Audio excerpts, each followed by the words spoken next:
Olá, eu sou a Lídia Pereira e este é o podcast do PSD no Parlamento Europeu. Olá, eu sou o Sérgio Gilberto e hoje estamos aqui em Bruxelas com vocês. L'Europe ne se fera pas d'un coup, ni dans une construction d'ensemble. Now there are conditions to continue to work for a united and stronger Europe. know this, but it is not enough, and we can make it together if we stand united.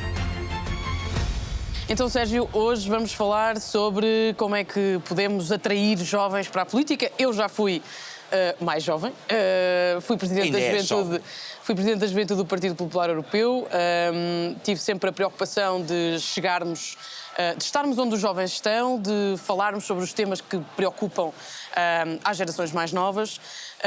Mas o que é que achas que falta? Eu acho que continua a faltar muita coisa. Na política nada está concluído.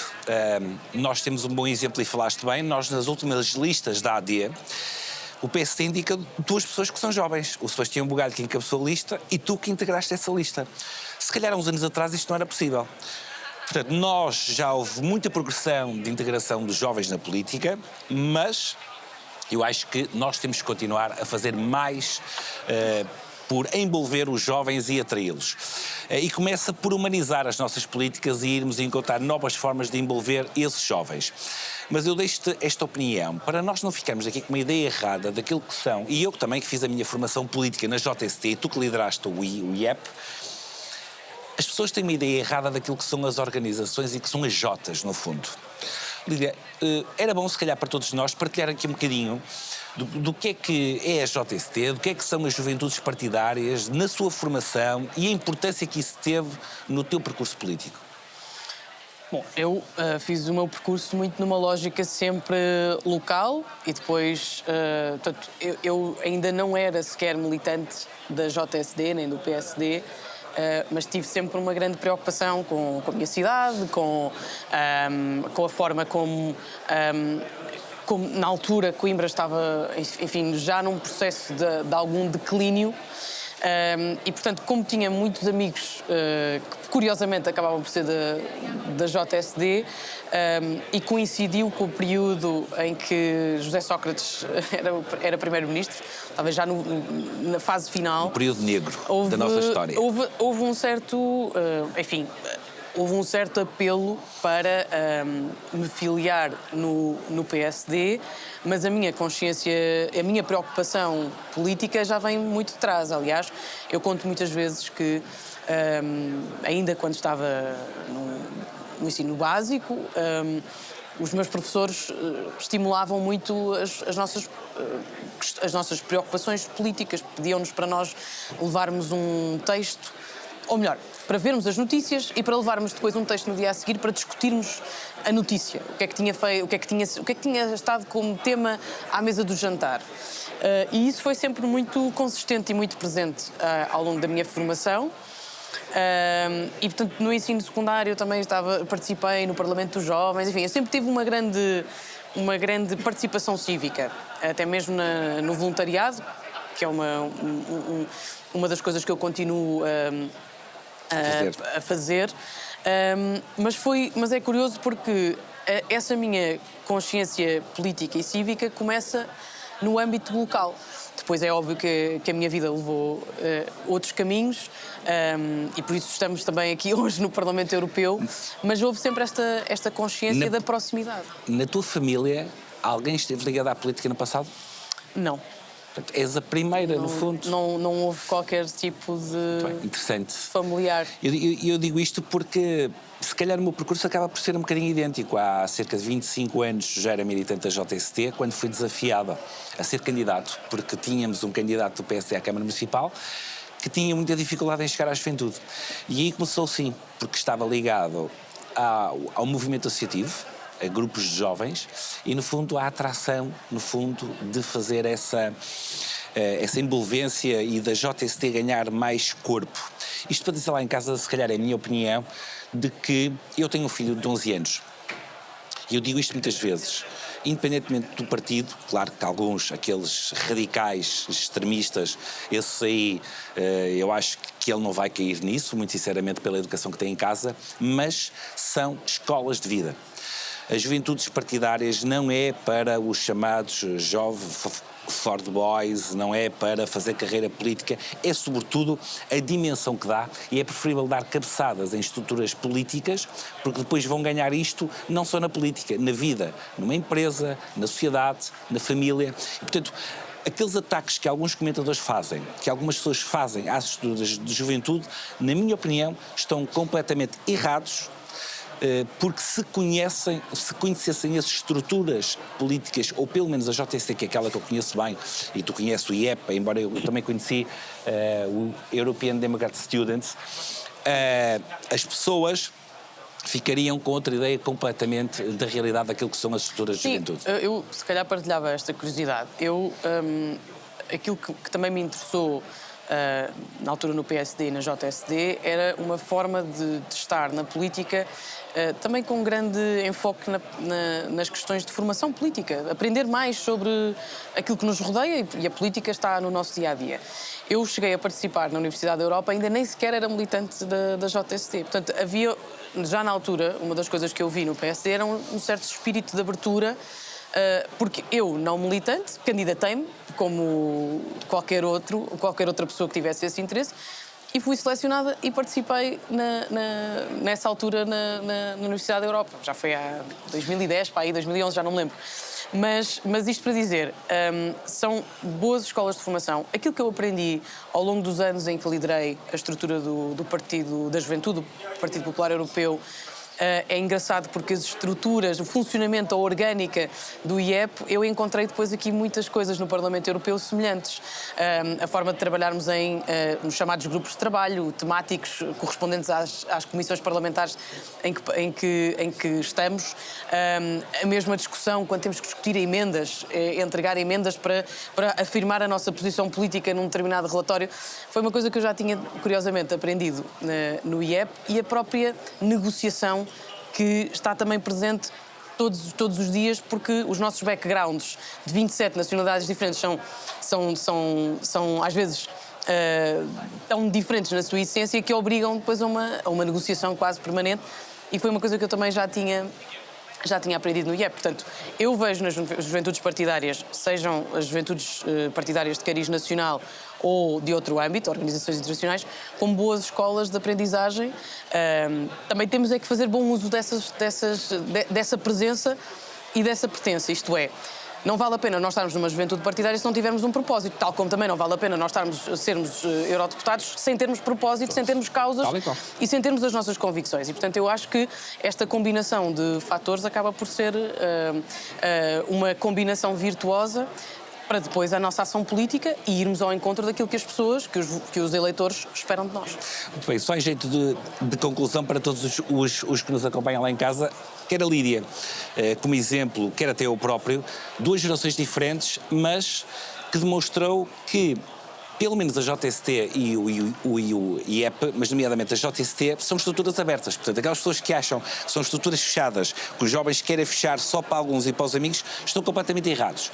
São estruturas abertas, que querem atrair a juventude e querem envolver cada vez mais.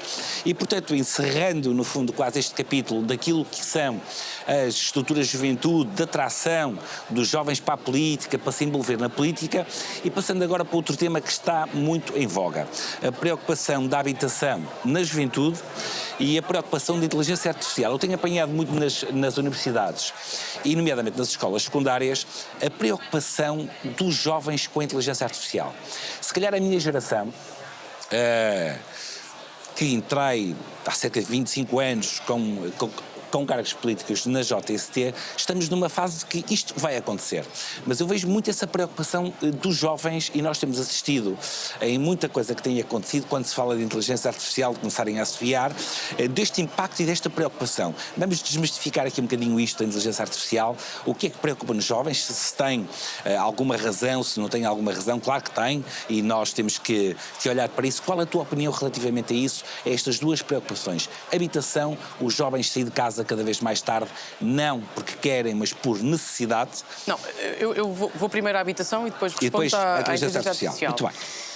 A habitação, ao longo destes anos, aliás, eu tenho tido várias intervenções públicas em que referi aquilo que vou dizer a seguir.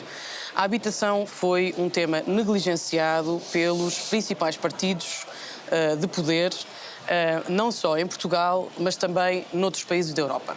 O fenómeno da habitação não é exatamente igual em todos os países da União Europeia.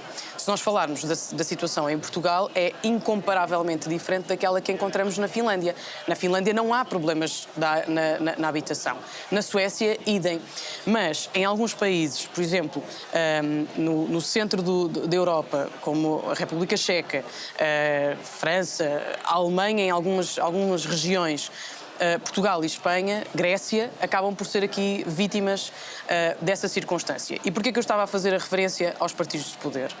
Porque durante muito tempo, e eu creio que podemos dizer hoje com confiança que, de facto, o governo PSD-CDS está a fazer diferente, com um destaque que também deve ser afirmado pelo Ministro das Infraestruturas, Miguel Pinto Luz, que eu acho que tem estado a fazer um trabalho fenomenal.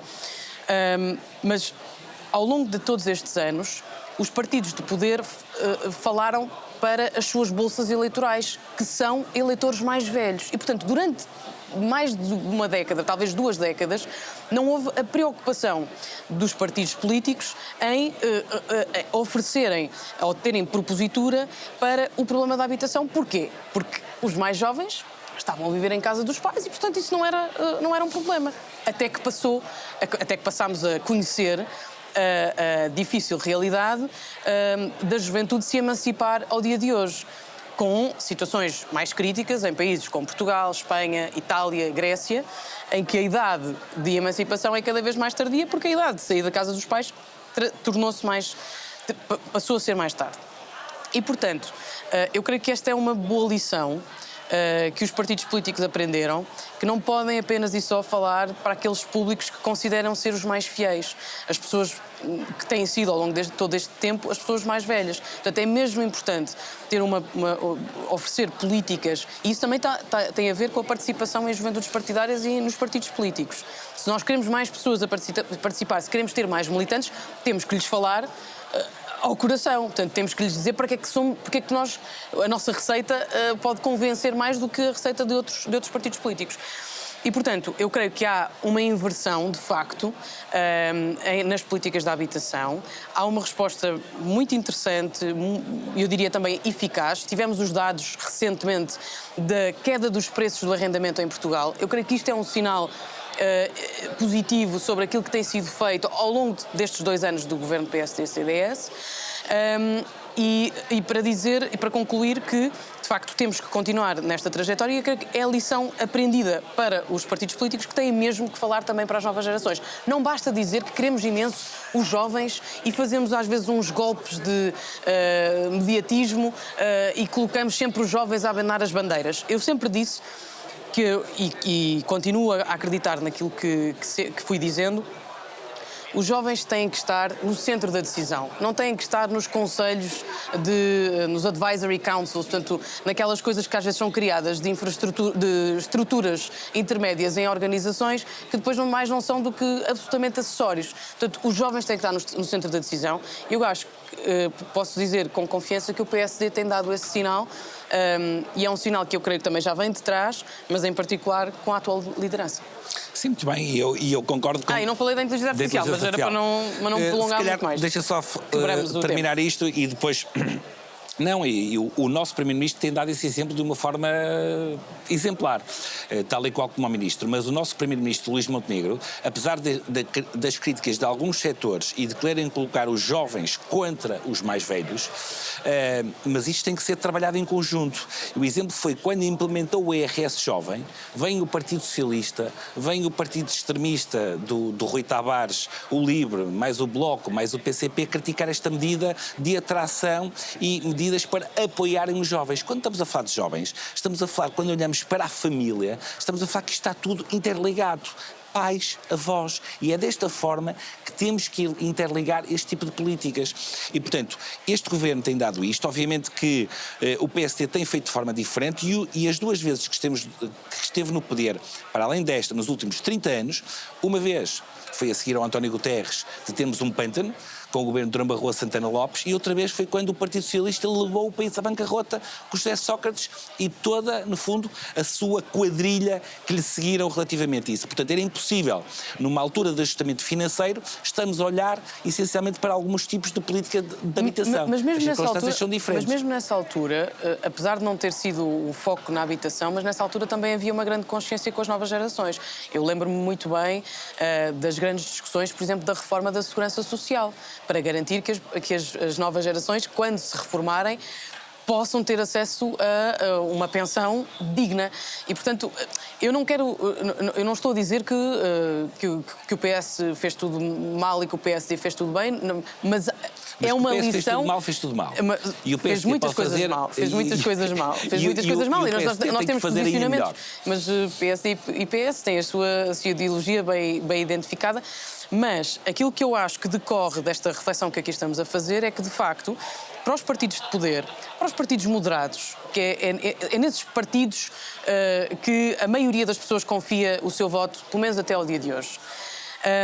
Mas a lição foi muito clara, que é não basta falar para as bolsas eleitorais que normalmente estão lá no dia do voto. É preciso dar aqui algum horizonte de esperança e convocar as novas gerações a também fazerem parte dessa conversa. E, portanto, só fazem parte da conversa se houver propositura para esses públicos mais jovens. Governar para gerações e não para eleições, não é?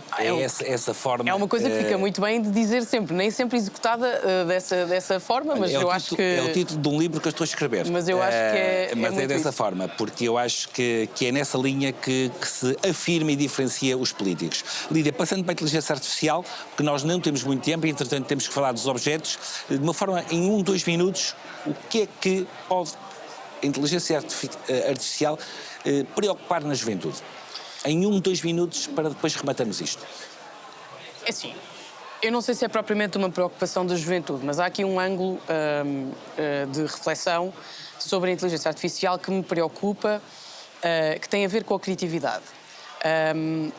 Nós, se ficarmos demasiado dependentes da inteligência artificial, o que é que nos vai acontecer do ponto de vista cognitivo, do ponto de vista da criatividade? E isto preocupa-me a mim, mas também deveria preocupar não só pais, mas as pessoas, os mais jovens, porque nós não podemos, é absolutamente essencial garantir que nós mantemos uma capacidade de pensamento crítico, de crítica, que não fique coartada pelo recurso permanente à inteligência artificial. E, portanto, eu diria que este é um aspecto que merece algum debate. Eu tenho conhecido, inclusivamente, várias startups que estão a trabalhar na inclusão de inteligência artificial ao longo da vida escolar, precisamente a prevenir esse nível de dependência que depois pode ter efeitos mais tarde, até na nossa capacidade de decisão, a escolher um determinado partido político, num contexto de democracia, enfim, há vários cenários. Mas eu diria que talvez a questão da criatividade é um elemento que suscita mais preocupação. Eu estou a falar criatividade e cognição. Porque a minha percepção, para rematarmos, porque o nosso tempo vai esgotando e rápido, eu fiquei um bocado, isto é uma percepção, mas eu acho que começo a ter outro tipo de abertura e também outros feedbacks de pessoas relativamente a esta preocupação que está a passar na juventude. Estou a falar essencialmente de jovens entre o 10º e 12º e já na faculdade.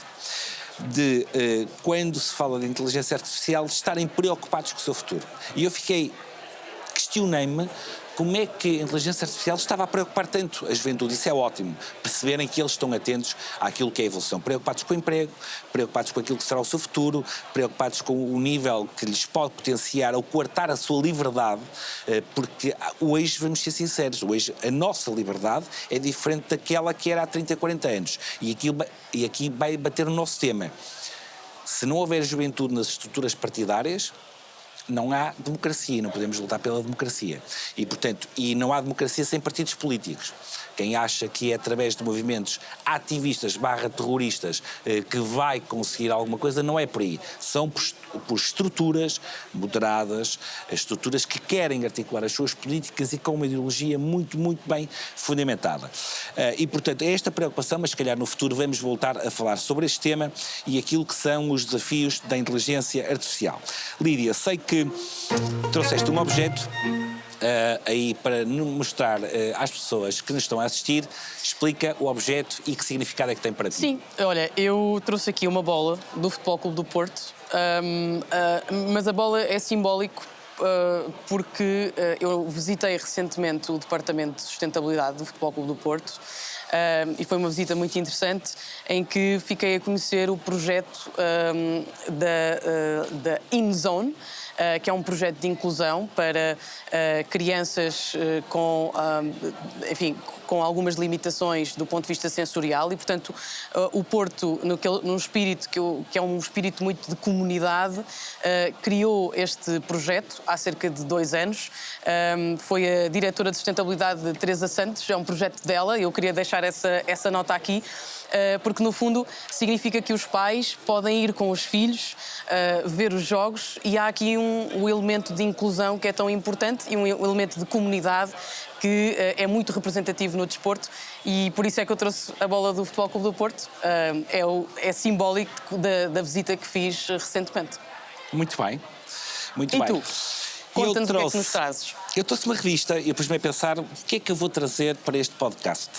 E eu aconselhava o Donald Trump a ler mais sobre aquilo que é a história, o Império Persa, para perceber esta encruzilhada que colocou não só os Estados Unidos, mas no fundo um bocadinho que é aquilo que se passa a nível mundial. Qualquer político, antes de tomar uma posição, tem que ter informação, tem que ter ponderação, tem que ter racionalismo e tem que ter coragem. É tudo aquilo que não tem o Donald Trump.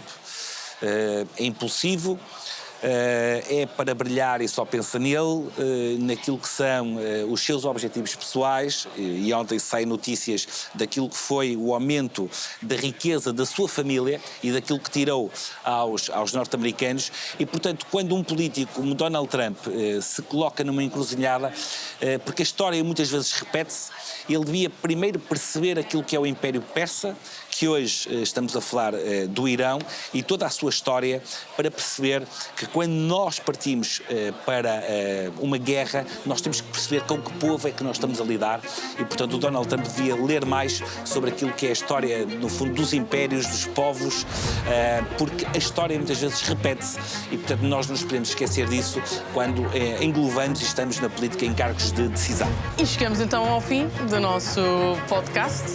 Muito obrigada. Continuem a acompanhar-nos nas redes sociais. E não se esqueçam de ver e ler a nossa newsletter e encontramos no próximo mês e até lá. L'Europe ne se fera pas d'un coup, ni dans une construction d'ensemble. Now there are conditions to continue to work for a united and stronger We Europe. know this, but it is not enough, and we can make it together if we stand united.